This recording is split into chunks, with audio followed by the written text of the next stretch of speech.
வணக்கம். அகத்தியமே சத்தியம், சத்தியமே அகத்தியம். வணக்கம் நண்பர்களே. இது அஸ்ட்ரோ சுரேஷ். இன்னைக்கு நாம் பார்க்க போகிற ஒரு ஜோதிட பதிவு என்ன அப்படின்னா, நீண்ட காலம் காதலித்து திருமணம் செய்து கொள்ளக்கூடிய வாய்ப்பு கொண்ட ஒரு ஜாதக அமைப்பு எப்படி இருக்கும் அப்படின்னு பார்க்க போகிறேங்க. ஜாதக ரீதியாக காதலை குறிக்கக்கூடிய ஒரு பாவம் என்பது 5ஆம் இடம். 7ஆம் இடம் என்பது திருமணத்தை குறிக்கக்கூடியதாக இருக்கும்.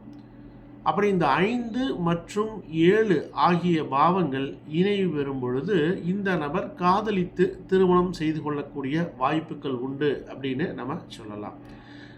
இதில் ஒரு சில கிரகங்களுடைய இணைவு பார்வை இப்படி இருக்கும் பொழுது இந்த ஜாதகர் ஆணாக இருந்தாலும் சரி பெண்ணாக இருந்தாலும் சரி நீண்ட காலம் காதலித்து திருமணம் செய்து கொள்ளக்கூடிய ஒரு வாய்ப்புகளை இது ஏற்படுத்தி கொடுக்கும்.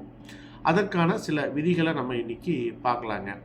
சரி, இப்போ முதலாவதாக 5ஆம் அதிபதியும் 7ஆம் அதிபதியும் இணைவு பெற்றிருந்து இதனுடன் சனி பகவானுடைய இணைவோ அல்லது பார்வையோ இருக்கும் பட்சத்தில் இந்த ஜாதகர் நீண்ட காலம் காதலிக்கக்கூடியவராக இருப்பார், காதலித்து திருமணம் செய்து கொள்வார் அப்படின்னு சொல்லலாம்.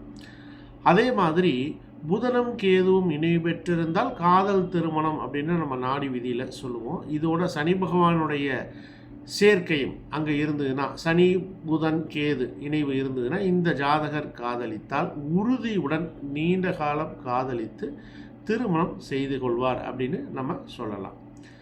சுக்கிரன் சந்திரன் இணைவு இருந்ததுன்னு வச்சுங்களேன். இப்போ சுக்கிரன் சந்திரன் இணைவு இருந்தால் கூட அவங்க காதலித்து திருமணம் செய்து கொள்வார்கள். இதில் இருக்க பிரச்சனை என்ன அப்படின்னா, இந்த சுக்கிரன் சந்திரன் இணைவு ஆணுடைய ஜாதகத்தில் இருந்தாலும் ஒரு நபரை காதலிப்பார், ஆனால் இடையில் வேறு சிலரையும் காதலிக்கக்கூடிய ஒரு வாய்ப்புகளை இது கொடுத்துவிடும்.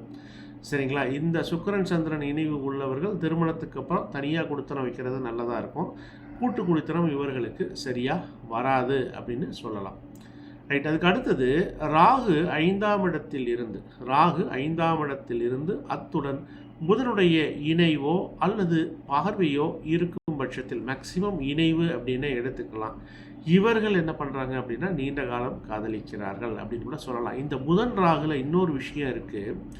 ஒருதலை காதலாக கூட அது இருக்கலாம். நீண்ட காலம் காதலிச்சிட்டு இருப்பாங்க, காதலை சொல்லாமல் கூட இருப்பாங்க. அப்படி ஒரு பிரச்சனையும் இங்கே இருக்குது. அடுத்து நவாம்ச லக்னத்தில் 7ஆம் அதிபதி அமர்ந்து சனி பகவானும் அங்கேயே இருக்காருன்னு வச்சுக்கலாம். இப்போ நம்ம நவாம்சத்துக்கு போயிருக்கோம். அப்போ இவர்களும் நீண்ட காலம் காதலித்து திருமணம் செய்து கொள்கிறார்கள் அப்படின்னு கூட சொல்லலாம். காமனாக இருக்கிறது சுக்கிரன் உச்சமாக உள்ளவர்கள் இதே ஒரு நிலையில் அவங்க இருக்கிறாங்க. அடுத்து லக்னம் அல்லது நவாம்சத்தில் பார்த்தீங்க அப்படின்னா கடக லக்னத்திற்கு ராசியில் அல்லது நவாம்ச லக்ன கடகத்திற்கு சுக்கிரனுடைய தொடர்பானது இவர்களுக்கு கிடைக்கும் பட்சத்தில் இவர்களும் நீண்ட காலம் காதலித்து திருமணம் செய்து கொள்வார்கள் அப்படின்னு சொல்லலாம். சந்திரன்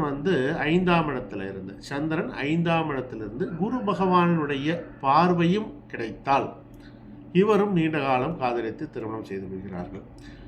இன்னும் ஒரே ஒரு உபரியாக ஒரு தகவல் ஒன்று சொல்லிடுறேன். 5ஆம் இடத்துல கேது இருக்கக்கூடிய நபர்கள் காதலித்திருந்தால் அது சில நேரங்களில் பிரச்சனையாகுவதற்கான ஒரு வாய்ப்புகளும் இருக்குது. ஆனால் நீண்ட காலம் அந்த காதலையே இவர்கள் நினைத்து கொண்டு இருப்பார்கள். 5ஆம் இடத்தில் கேது இருந்து காதல் முறிவு ஏற்பட்டிருந்தால் அதே காதலை நினைத்து கொண்டே இருப்பார்கள். அந்த காதலினால் ஏற்பட்ட வடுவானது மாறாது அப்படின்னு சொல்லலாம். சரிங்களா நண்பர்களே? நம்ம இன்னைக்கு பார்த்த பதிவு என்ன அப்படின்னா, நீண்ட காலம் காதலித்து திருமணம் செய்து கொள்ளக்கூடிய அமைப்பு கொண்ட ஜாதகருக்கு உண்டான சில விதிகளை பார்த்தோம். சரியா? ரைட். மீண்டும் மற்றும் ஒரு பதிவில் உங்களுக்கு அடுத்த ஒரு சில விதிகளை பார்ப்போம்.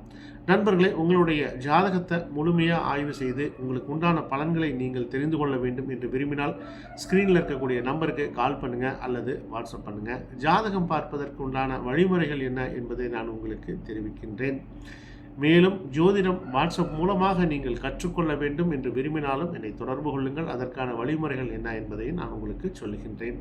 மீண்டும் மற்றும் ஒரு பதிவுடன் நாளைக்கு உங்களை சந்திக்கின்றேன். அகத்தியமே சத்தியம், சத்தியமே அகத்தியம். நன்றி நண்பர்களே.